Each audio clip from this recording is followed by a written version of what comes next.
Megan Yang, buntis na! Hello, Cruellas! Mabuhay! This is Gaysel Ortega and welcome back to my YouTube channel.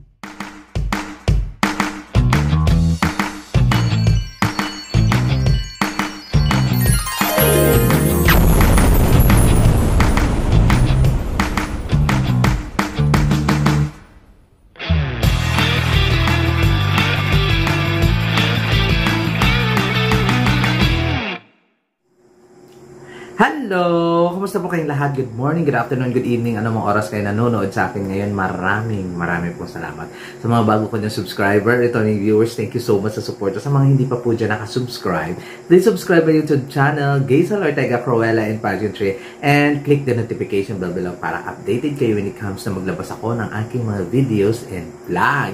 At ngayon, ang ating chika, Megan Yang, sa wakas, oh my God, buntis na. Oh my baby Daes in 2025. Oh my God. Alam mo, sobrang saya ko talaga kasi syempre lahat naman tayo, diba? Matagal lang kasal si Megan tapos wala pa ring baby. So ngayon meron na. I'm so excited talaga kasi syempre, bukod dun sa paghahangad ko na mabuntis siya, magkaroon siya ng lahi ng beauty queen, diba? Tapos with Mr. Michael Daes. So, diba, ang saya ng moment na mabalitaan sa mundo ng pageantry na ang ating mahal na mahal at nag-iisang Miss World na galing Pilipinas ay buntis na, at saka ang saya sa TikTok live niya. Ano ba tawag dito? Sa TikTok niya, pinakita nila na may aabangang baby Daes in 2025. Oh my God! As in, kayo guys, anong naramdaman nyo? Kasi nung na-view ko siya sa social media ni Megan, my goodness, as in sobrang saya ko talaga, as in sobrang saya ko talaga kasi sa wakas na buntis na yung si Megan. Nakakaloka. Diba? Ako yung isa sa fan na sobrang nagmamahal kay Megan Yang, at I'm so happy talaga na may baby Daes na sa 2025 at si Megan Yang. Oh my God, diba, manganganak ng ating Miss World, and siguro wala na siya sa Miss World 2025, di ba? Para ay siguro kung early, pwede pa siyang mag-host, pero feeling ko hindi na. Kasi nga nagdadalang taon na siya. I'm so excited. Kayo guys, ano ang nararamdaman mo na buntis na ang ating nag-iisang Miss World? So 74 years ng Miss World. Ano ang naramdaman ninyo na ayan, buntis na ang Megan Yang natin? Comment down below lang kayo. At ito guys, another chika ng bonggang-bongga. Siyempre, bukas na darating CJ Opiasa at ang buong Miss Grand International team dito sa Pilipinas. So, excited na ba kayo? Ako, excited ako sa mangyayari. Hopefully ay salubungin talaga ng mainit ng mga Pilipino ang Miss Grand International at saka si CJ Opiasa. O diba? Kasi deserve ni CJ ang pagtanggap sa kanya ng bonggang-bongga, celebrate, kung sobrang deserve ni CJ kasi kahit na wala sang training bago siya pumunta doon sa Miss Grand International ay talagang pasabog ang mga pa-eksena niya at inalaban niya tayo ng bonggang-bongga. So, dapat supportan din natin siya, puntahan natin siya sa airport, talagang ipakita natin yung pagmamahal at suporta, at para ma-appreciate naman ni CJ na sa binigay niyang performance doon sa Miss Grand International, hindi niya tayo binigo. At syempre, naibalik talaga ni CJ Opiasa yung hindi man lahat, but at least naibalik ni CJ Opiasa yung pagmamahal ng mga Pinoy sa Miss Grand International. Kaya salubungin natin si CJ, ipakita natin yung buong pusong suporta natin sa kanya.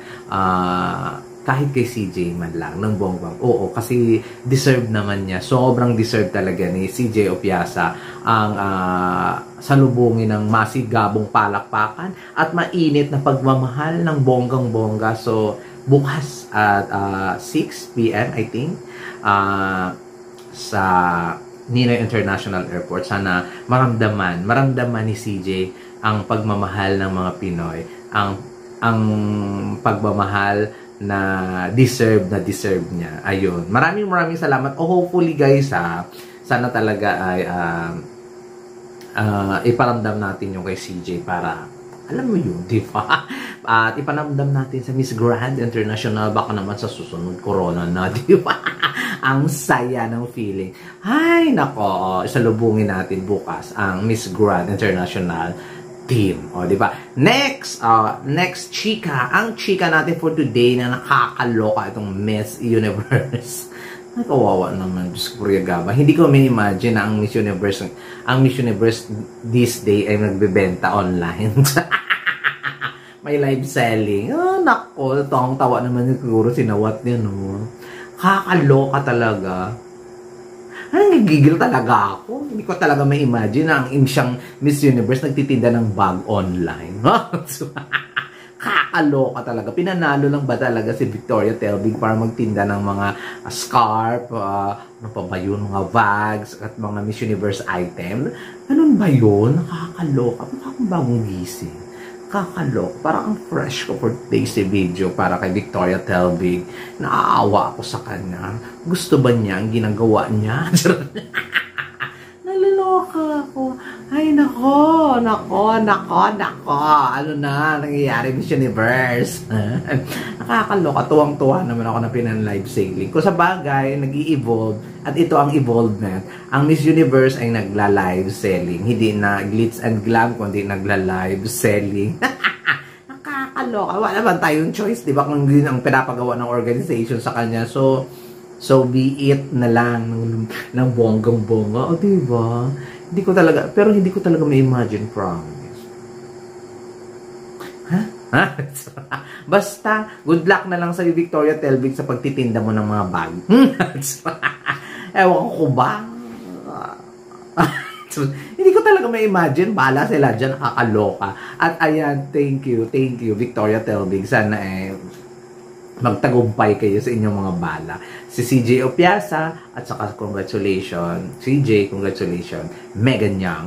Diba? Sana ang magiging anak mo ay susunod na Miss World. Tagal na. Ang tagal pa. Nakakaloka pero sobrang masaya, sobrang congratulations kay Michael Daes at saka kay Megan Yang. Bonggang-bongga. There you go guys. Yan muna ang ating pachika for today's video. At sana ay lagi kayong nanonood. Abangan ninyo ako later sa Miss Intercontinental 2024 Coronation Night. Paalam!